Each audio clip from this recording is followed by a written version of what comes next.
J'ai été développeur pendant 7 ans, j'ai accompagné plus de 400 freelances à développer leur activité, j'ai moi-même réalisé sur mon activité de freelance plus de 550 000 € de chiffre d'affaires sur mes 3 dernières années d'expérience en freelance. Je vais vous partager 7 ans d'expérience sur comment réussir des entretiens auprès des managers, des décideurs, que vous passiez ou non par une ESN en tant qu'intermédiaire. C'est parti. Tout d'abord, il faut comprendre les managers. Un manager, sa performance, elle est liée à la somme des performances de chaque membre constituant son équipe. Donc, plus les membres de son équipe sont performants, plus sa performance va être grande et donc plus il va être remercié. Par exemple, un cas typique que j'ai vu durant mes expériences personnelles et chez les gens que j'ai accompagnés, c'est pas systématique, mais parfois, par exemple, si vous êtes développeur et que vous livrez un certain nombre de fonctionnalités dans les temps, eh bien, le product owner, le chef de projet, le scrum master, le directeur de projet va avoir un petit bonus par rapport à cette livraison. Une bonne question à se poser durant cette phase d'entretien et justement pour préparer vos entretiens, c'est à quel point est-ce que je peux aider le manager à obtenir une promotion. C'est le levier le plus puissant lorsqu'on vend ses services en freelance.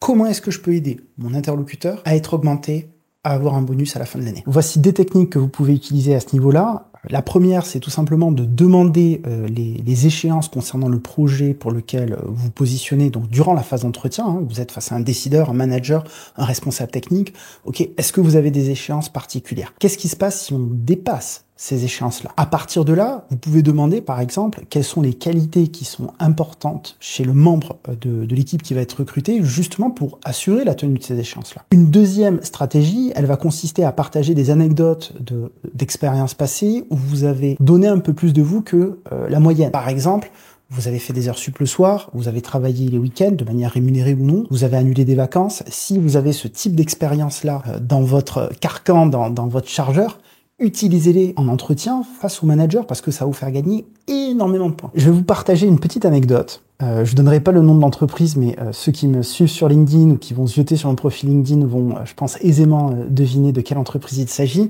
Mais j'ai travaillé dans un grand groupe français, en tant que développeur iOS. Durant cette expérience, on a recruté en nearshore. Un nearshore, pour ceux qui connaissent pas, contrairement à l'offshore, je crois que c'est assez éloigné, c'est vraiment sur des comment on appelle ça, des fuseaux horaires différents, il me semble, là, je vous laisse me corriger en commentaire. Le nearshore, c'est du style pour la France, ça va être Maroc, enfin tous les pays du Maghreb par exemple, ou Tunisie. On a donc eu une vague de profils, 3 profils dans l'équipe qui ont passé des entretiens et qui étaient en nearshore. Et il se trouve que parmi les profils pour lesquels on a fait passer des entretiens, un n'a pas été retenu. Et en dépit du fait que l'équipe iOS au complet, en tout cas les 3 personnes qui ont fait passer un entretien à cette personne, ont dit on sent pas trop ce profil, on a l'impression qu'il a des lacunes techniques, on préfère ne pas l'avoir. Eh bien, le manager, le N+1 ou le N+2, je me souviens plus, a quand même recruté ce profil-là au sein de l'équipe. Et du coup, moi, j'étais un peu interloqué quand j'ai vu cette nouvelle arriver. Donc, j'ai demandé un peu plus d'infos à mon tech lead de l'époque. Et il m'a dit, écoute, Lilian, moi, je suppose, il n'était pas sûr, que le manager a eu un bonus supplémentaire de la part de sa hiérarchie pour recruter tous les profils nearshore parce que, au final, ça revient moins cher. Bon. Il se trouve que le profil n'a pas fait long feu parce qu'il faisait vraiment pas l'affaire et que finalement, quand il y a un membre de l'équipe, si il n'apporte pas quelque chose de positif, mais au contraire, il fait baisser la productivité globale de l'équipe, c'est négatif, donc on va le sortir. C'est ce qui est arrivé. Néanmoins, ce que je veux vous illustrer là, c'est la puissance de ce fameux levier. On a un profil qui n'est pas compétent. Le manager le recrute quand même parce qu'il sait que derrière, il va avoir un bonus pour son recrutement. Donc imaginez-vous, si vous êtes compétent et que vous arrivez à semer des indices parmi ceux que je vous ai partagés et même d'autres, que vous allez contribuer à l'obtention d'une promotion de votre manager, vous allez gagner énormément de points. Donc réfléchissez-y lors de vos prochains entretiens. Je vous invite à vous poser 3 autres questions pour être beaucoup plus performant lors de vos entretiens face à un manager pour des missions en régie, encore une fois. La première question, c'est comment je peux démontrer le plus de savoir-être, de savoir-vivre possible durant ma phase d'entretien. Par exemple, en étant à l'heure, en ayant préparé des questions spécifiques à poser par rapport au projet et par rapport à l'équipe, pour s'y intéresser, s'être renseigné sur son interlocuteur et son entreprise, être souriant, dire merci, avoir un arrière-fond neutre ou dégagé, voire flouté et pas le bordel, avoir une caméra au niveau des yeux, comme vous pouvez le voir dans ce tournage d'aujourd'hui, et pas en contre-plongée, comme c'est souvent le cas. N'hésitez pas à mettre des livres sous votre ordinateur pour le surélever au niveau de la webcam, ou alors utiliser un support, vous pouvez en acheter pour 20 € sur Amazon, parce que du coup ça rendra beaucoup plus professionnel lors des sessions en visio. Et ensuite, ayez une apparence soignée, en matière de coiffure, de barbe, etc. Essayez de soigner votre apparence, ça vous fera gagner des points, qu'on le veuille ou non. Deuxième question que je vous invite à vous poser, c'est comment est-ce que je peux apparaître le plus compétent possible auprès de mon interlocuteur, qu'il soit technique ou non. Déjà, s'être renseigné sur les enjeux techniques de l'entreprise. 2, parler de vos expériences passées en lien, et j'insiste bien sur cet aspect-là, en lien avec l'offre. Ne commencez pas à parler de toutes vos expériences parce que vous les avez aimées, parce que vous avez le sentiment que ça montre votre profondeur d'expertise, parce que vous avez été architecte sur une expérience, alors que là c'est un poste de développeur. Vous dites, si je parle de mon expérience d'architecte, forcément ça veut dire que je suis largement compétent pour une expérience de développeur. Détrompez-vous, c'est une grosse erreur et on la verra plus tard dans la vidéo. Donc parlez vraiment de vos expériences qui sont en lien avec l'offre en question. Stalkez les profils de vos interlocuteurs en amont du rendez-vous. Et oui, transformez-vous en agent de la CIA, espionnez tout le monde, regardez vos futurs pairs éventuels sur quel sujet ils travaillent, quelle techno, quelle architecture si vous êtes développeur, les frameworks, etc. Renseignez-vous. Ensuite, n'hésitez pas évidemment à développer vos compétences techniques régulièrement. Ça, je veux dire, c'est la base. Moi, je l'ai souvent ignoré lorsque j'étais salarié, puis après, je me suis remis en question dès que je me suis lancé en freelance, parce que c'est ce que je vendais véritablement. Donc, je me suis acheté plein de formations. Moi, je me souviens à l'époque, j'étais sur un blog qui est de Sundell, il s'appelait, je crois il s'appelle toujours comme ça, un développeur iOS très connu qui avait bossé chez Spotify, Rewanderly, etc. J'ai été sur toutes ces plateformes, je payais des abonnements, je suivais les tutos, j'appliquais, je me documentais pour augmenter mon niveau d'expertise le plus possible. Ensuite, s'il existe des certifications dans votre secteur, passez-les, ça va crédibiliser aussi votre profil. Faites des projets personnels aussi pour combler des manques de compétences, surtout si vous voulez switcher de framework, etc. Ça peut être un bon moyen. Et enfin, et c'est probablement le plus sous-estimé, le plus important, demandez des recommandations, demandez aux gens avec lesquels vous collaborez d'être des références pour vous lors des entretiens. Une troisième question à se poser, c'est comment créer le plus de confiance possible. Eh bien, les témoignages, je vous en parlais juste avant, c'est super important, les références, ça c'est vraiment le truc numéro 1, que ce soit pour créer de la confiance sur votre profil ou créer de la confiance tout court par rapport à vos compétences. Ce que vous pouvez aussi envisager, surtout quand il y a une part de télétravail, c'est quelque chose qui a très bien marché pour moi et mes clients, c'est de proposer des rapports d'activité quotidiens ou hebdomadaires par mail. Ça, c'est une petite astuce que je vous partage qui marche extrêmement bien, même si je sais qu'elle est très souvent décriée. Peut-être que vous regardez cette vidéo et vous dites, mais jamais je ferai ça. Ouais, entre passer 2 heures dans le métro par jour et envoyer un rapport d'activité qui va me prendre 5-10 minutes à réaliser, moi je pense que le choix il est vite fait. Mais bon, ça c'est à vous de voir après. Ensuite, tenez vos engagements. Moi, des fois, j'hallucine. Vous avez un rendez-vous, soyez à l'heure. Vous dites que vous envoyez un email avec vos références, faites-le. Prenez même un maximum d'engagement tout au long des processus et même du début de votre mission, etc. Et tenez-les. Plus vous tenez des promesses, plus vous faites des promesses et plus vous les tenez, plus vous gagnez en crédibilité et en confiance. C'est évident, mais encore faut-il le faire.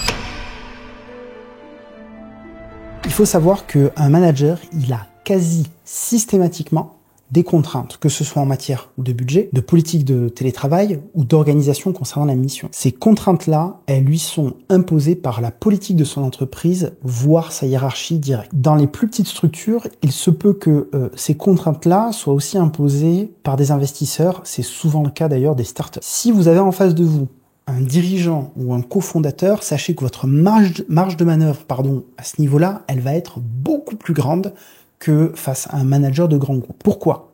Parce que le dirigeant, forcément, c'est lui qui souvent établit les règles, donc il a la capacité à les outrepasser si vous lui donnez suffisamment confiance, si vous lui donnez des garanties contractuelles aussi. Donc, il faut comprendre un petit peu ces contraintes-là dans votre stratégie de négociation et on va en parler un peu plus en détail. Parce qu'il faut savoir une chose, c'est que si vous avez un manager en face de vous qui a extrêmement envie de travailler avec vous, déjà, sachez une chose, si vous le demandez, il vous donnera le budget max. Surtout si vous êtes en direct. Et moi, j'ai déjà eu, je me souviens d'un participant de la formation qui passe un entretien avec un manager et durant le call, comme ça se fait très classiquement, il y avait l'ESN qui était en mute et qui écoutait attentivement. Et le manager lui dit... ça te convient ce qu'on t'a proposé en matière de taux journalier? Ce qui est un signe d'intérêt colossal. Sous-entendu, est-ce que tu es satisfait de ce que l'intermédiaire t'a proposé? Parce que nous, on est prêt à te proposer plus de budget, potentiellement, par rapport à ce qu'ils t'ont proposé déjà. Tellement qu'on est séduit par ton profil. C'est le message sous-jacent. Et là, il y a l'ESN qui a démute, qui s'est affiché durant la webcam, qui a dit attendez, ça on en parle entre nous, c'est déjà géré, blablabla. Donc, qu'est-ce que ça veut dire par là? Ça veut dire par là que durant cette phase d'entretien, vous avez tout intérêt à donner le meilleur de vous-même. Que ce soit pour vous démarquer de la concurrence ou que ce soit pour justement renégocier les conditions ou obtenir de meilleures conditions. Si un manager, il vous voit comme un allié, il se dit cette personne-là, elle va m'aider à obtenir une promotion. Elle est ultra compétente. Elle a déjà fait exactement ce que nous, on souhaite faire. Croyez-moi, ils vont vous ouvrir des portes que vous ne soupçonnez pas, que ce soit en matière de TJM, de télétravail, etc. Et parfois, quand ils vont avoir des contraintes, par exemple, vous voyez, un manager, on va lui donner peut-être, je sais pas moi, un TJM de budget de 600 €. Imaginons. Et le télétravail, c'est de l'hybride. Vous arrivez, vous détruisez les entretiens. Vous lui donnez extrêmement envie de travailler avec vous. Pas juste un petit peu, pas juste, ok, ce profil-là, il est bon, on devrait bosser avec lui. Non, ce profil-là est extraordinaire. Le manager, il va appeler son boss, il va aller appeler les services achats et il va se battre pour vous obtenir un meilleur TJM, plus de télétravail, diminuer la fréquence de jours travaillés si vous voulez, par exemple, pas un temps plein, mais un temps partiel, etc. Évidemment, il faudra en faire la demande. Mais si la personne a très envie de travailler avec vous, sachez qu'ils vous ouvriront beaucoup de portes. Et je l'ai déjà vu à plusieurs reprises avec des participants d'information. Ensuite, parlons maintenant du cas du télétravail. Je sais que c'est un gros sujet pour beaucoup de freelance dans la tech, dans l'IT. Nous, on accompagne beaucoup de gens à développer et à obtenir plus de télétravail. D'ailleurs, si ça vous intéresse, réservez un rendez-vous. On a plein de belles garanties par rapport à notre offre d'accompagnement et on a plus de 100 témoignages vidéo vérifiables avec le nom, prénom de chaque personne.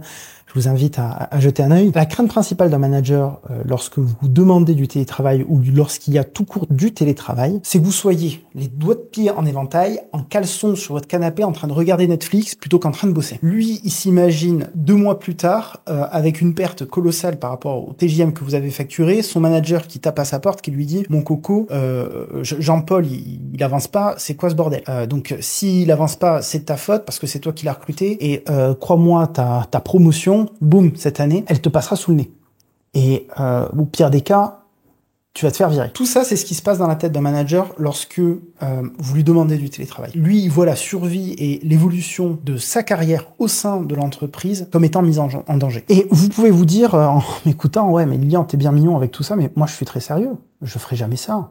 Je fais partie des gens qui travaillent lorsqu'ils sont en télétravail, qui sont même plus productifs lorsqu'ils sont en télétravail. Et j'ai envie de vous dire, ok, mais qu'est-ce qui vous amène à penser que le manager va vous croire? Pourquoi est-ce que le manager vous ferait confiance alors même qu'il ne vous connaît pas? Alors même qu'il a déjà fait confiance par le passé et qu'il a vu sa confiance trahie. Et oui, il faut se mettre à sa place. Eh oui, les gars, attendez, faut pas déconner non plus. Donc, à compétences équivalentes, un profil qui est prêt à venir sur place en hybride versus un profil qui est prêt à venir en 100% télétravail, ben le choix il est vite fait. Mais malgré tout ça, nous on a une carte à jouer là-dessus. Voici quelques petites stratégies, c'est une liste non exhaustive, on en donne un peu plus à nos clients, donc n'hésitez pas à réserver un appel découverte encore une fois. Je vous en parlais un peu plus tôt, envoyez un rapport d'activité quotidien. Si vous oubliez, avec un seuil de tolérance de 24 heures, vous ne facturez pas la journée travaillée. Et vous notez bien, évidemment, de les envoyer avec rappel et vous engagez, vous le notez bien dans le devis ou dans le contrat. Ensuite, vous pouvez proposer un préavis réduit côté client. C'est risqué, oui. Vous pouvez aussi tout simplement rappeler, si vous passez par un intermédiaire, rappeler au manager que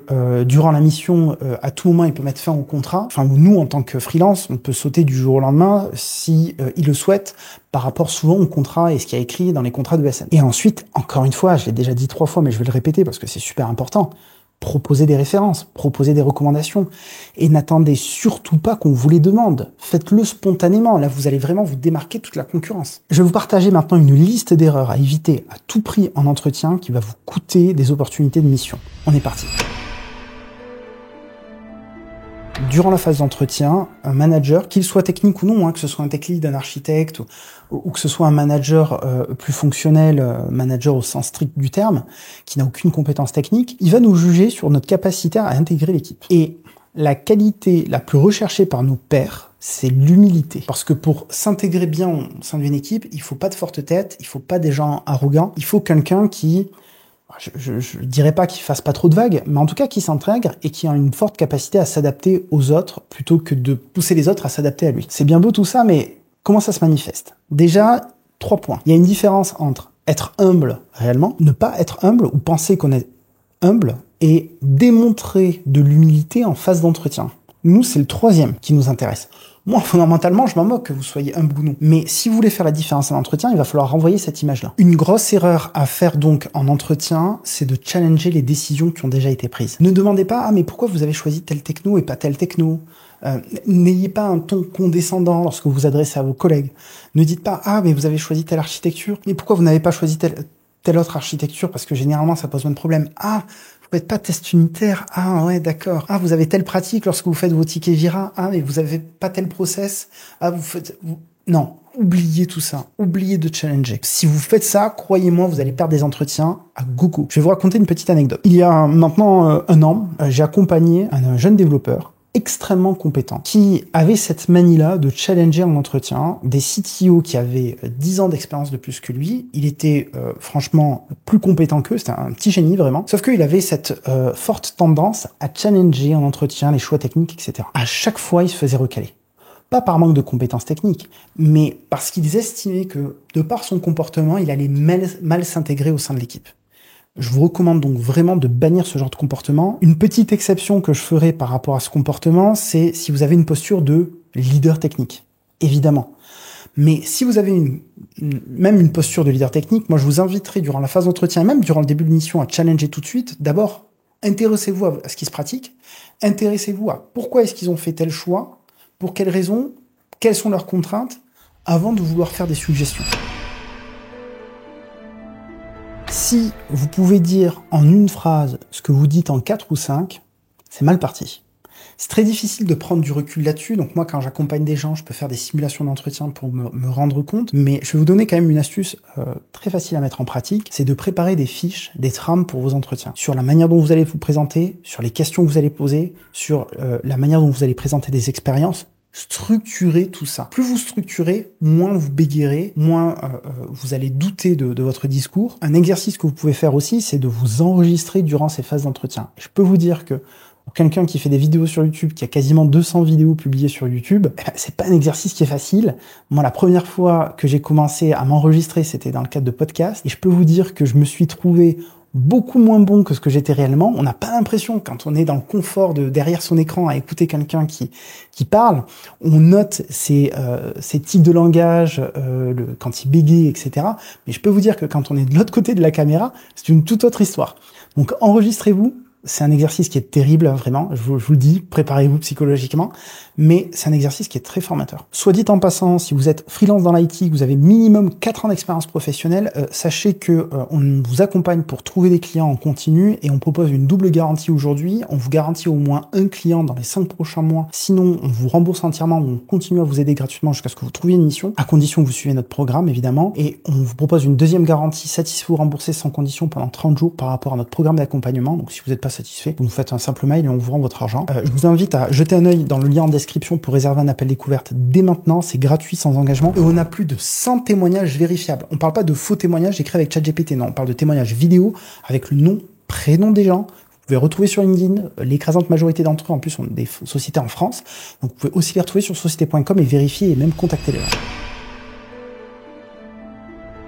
C'est maladroit. Alors évidemment, il y a une petite exception à ça, c'est que si vous êtes là pour le remplacer ou vous êtes là pour l'épauler, sinon, si vous avez un rôle de senior, d'intermédiaire, d'avancé, ne parlez surtout pas d'expérience que vous avez eue en tant que lead, parce que la personne en face de vous risque de se sentir menacée et de saboter votre candidature, même si vous êtes de loin la personne la plus compétente qu'elle a vu jusqu'ici. C'est une grosse erreur vraiment. Moi, j'ai déjà eu plusieurs cas de participants de la formation qui se sont fait littéralement saboter leur phase d'entretien. Donc moi, ce que je vous recommande, c'est que si vous avez une expérience de lead que vous avez envie de présenter, mettez plutôt en avant cette expérience comme une expérience de profil senior ou de très senior et évitez de mettre en avant des responsabilités de leader technique. Vraiment, ça risque de vous jouer des tours. C'est malheureux à dire. Je suis triste de vous dire ça. Hein. C'est pas des recommandations. Moi, je suis pas heureux de vous faire ces recommandations-là. C'est juste des retours du terrain que je vous partage pour vous aider. Mais malheureusement, c'est quelque chose que j'ai vu à plusieurs reprises. Plus vous avancez dans un processus client, plus vous allez passer du temps d'entretien, plus l'entreprise, le recruteur, le SN, peu importe, va aussi passer du temps. Et donc, il va y avoir un principe, un biais cognitif qui s'appelle le biais des coûts irrécupérables. Il y a une expérience qui a été faite dont vous avez probablement entendu parler, c'est lorsqu'on achète un ticket de cinéma et que le film est mauvais, on est beaucoup plus enclin à rester tout le temps dans la salle de cinéma parce qu'on s'est déplacé, parce qu'on a payé sa place, etc. Alors que si on était assis dans son canapé face à la télévision, là par contre, on serait beaucoup plus rapide à zapper. Donc ça, c'est le principe des coûts irrécupérables.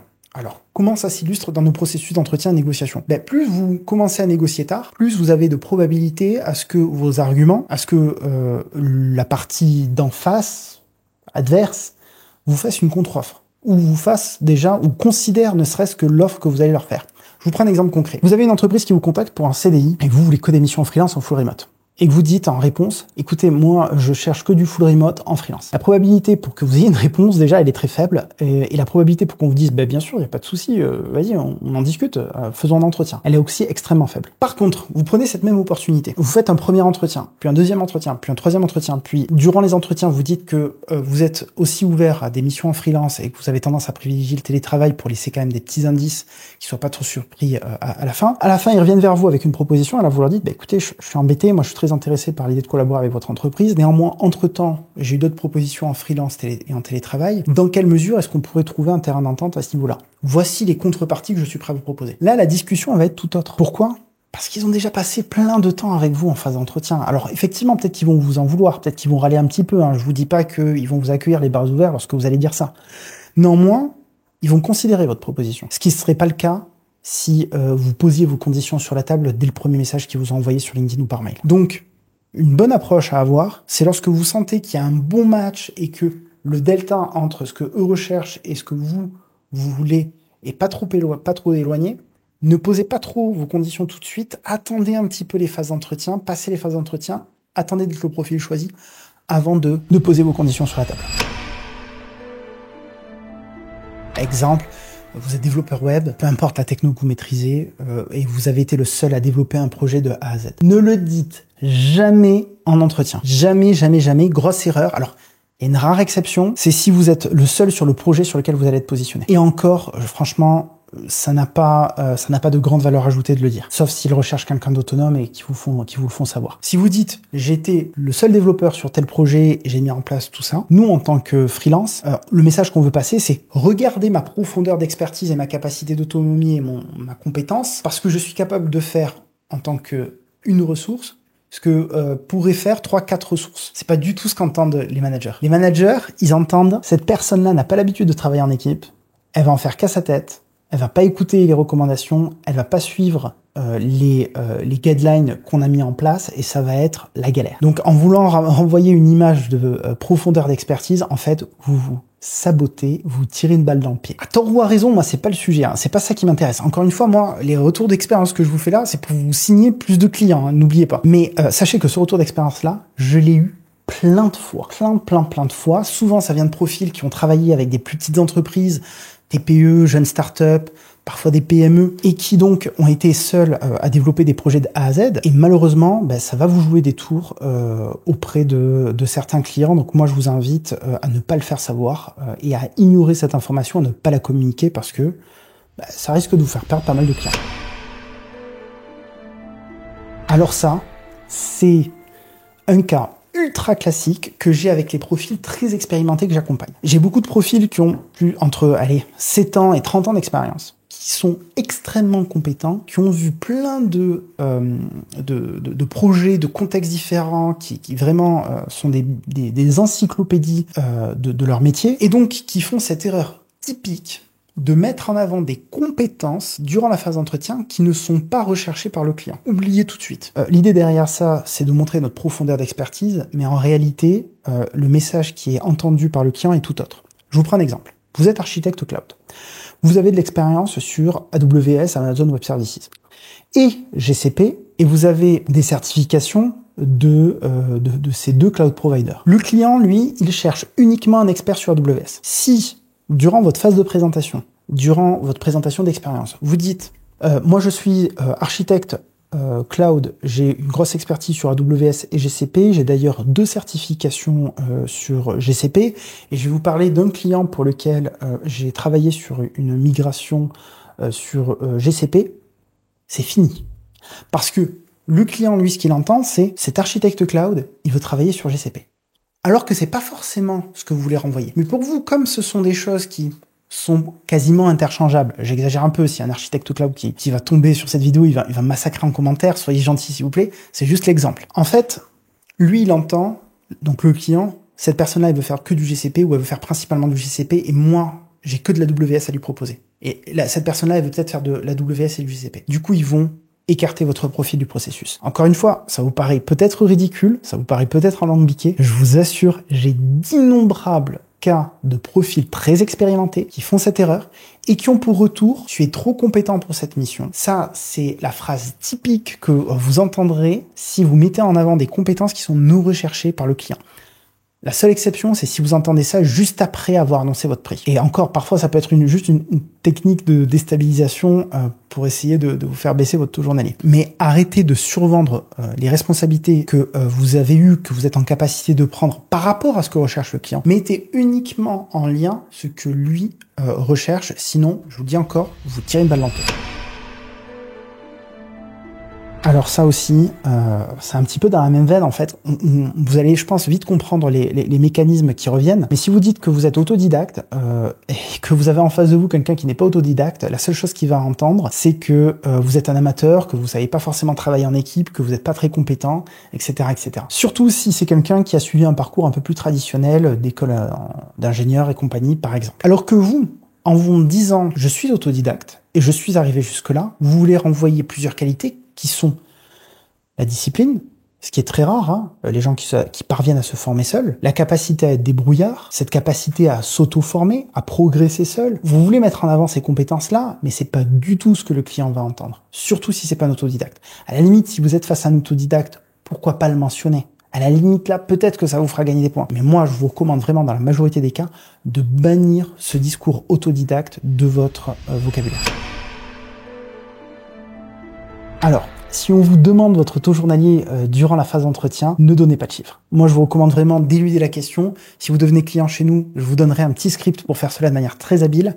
Si on vous demande aussi, et ça, je vais vous donner la stratégie, si on vous demande, ouais, quel était ton TJM sur ta dernière mission?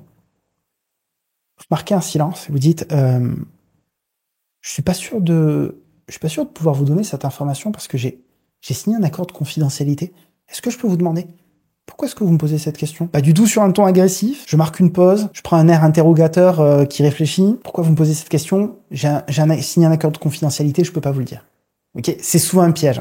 C'est une technique très habile, hein. On peut pas leur en vouloir. Voilà pour cette vidéo. J'espère qu'elle vous a été utile. C'est un nouveau format. Dites-moi si ça vous plaît. Mettez-moi un pouce, mettez-moi un commentaire. Encore une fois, je vous renvoie vers ma page de prise de rendez-vous. Jetez-y un œil. Vous avez aucun risque à travailler avec nous aujourd'hui. Allez au moins voir la vidéo de présentation qu'on a créée sur notre offre, sur comment est-ce qu'on peut éventuellement vous être utile, etc. C'est gratuit, sans engagement, les prises de rendez-vous d'appel découvert. Donc je vous invite à réserver un rendez-vous. Sinon, c'est pas très grave. On se retrouvera à la prochaine vidéo.